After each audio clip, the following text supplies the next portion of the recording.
So you were recently diagnosed with attention deficit disorder. Yeah. It's unusual to be diagnosed someone of your age. Well, it's getting more usual all the time. I think I was. Do you think there's a lot of hidden at our age, and has the diagnosis helped you?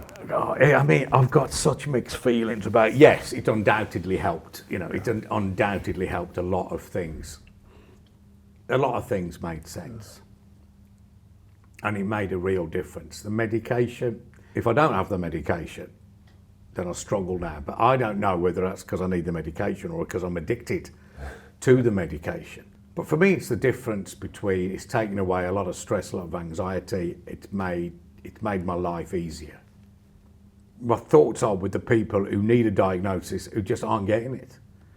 And these are people who are not going to get a diagnosis because it's a private medicine thing. You know, if you for an adult to get diagnosed, to get observed, if you can't pay for it, you're not going to get it.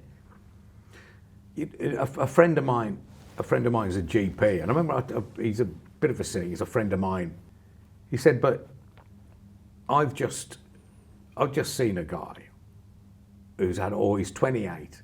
He's obviously got ADHD. He got no schooling effectively. He never got anything out of school. He got no exams or anything. He got serious addiction issues. He's been in trouble with the law from time to time." He said, "I wrote to get him assessed." This was by Worcestershire Health Authority. And he said, "Look, I've just had the reply." And I think there was a 5-year wait for assessment. And he said, "Look, I'm just writing to him. And look at his address now." And I looked on his screen, and his address was HMP somewhere. He was in prison by now. So the people who really need the diagnosis, for them, it's not just about making their lives a bit easier, it's existential. Yeah.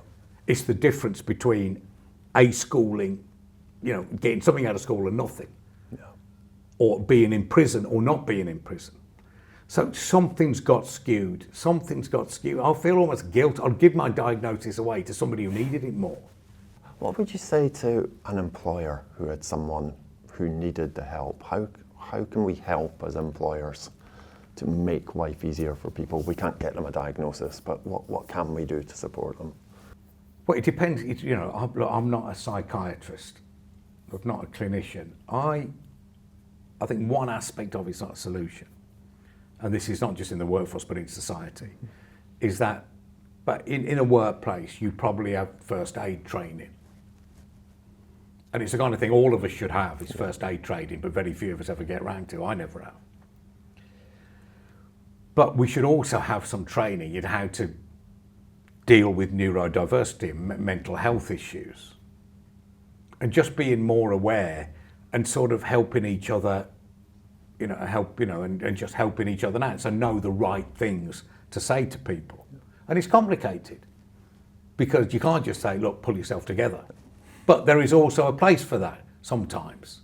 I think, it's a complicated question. I think with ADHD particularly, because part of it, as I'm sure you know, is being distracted and all over the place, and then there is hyperfocus. If you've got people engaged enough in what they're doing, then that hyperfocus is a great release for them. For me, it's extraordinary the feeling I get when I'm hyperfocused. Now, for work, it comes with being on air. Mm-hmm. So that is something well worth tapping into. But for employers, I understand it's difficult because you've got to draw, you've got to find, you're almost like a parent in the sense, you've got to be aware but not sort of totally give into it. You say, you need to draw a line, agree a May forward. Look, we need this from you. Right, if you need some time out, then fine, but we need you to commit to this. Yeah. If there's little things we can do around the place to make things easier. We've gone from a period where employers took absolutely no interest in people's stress or anxiety or anything, to now, particularly bigger employers,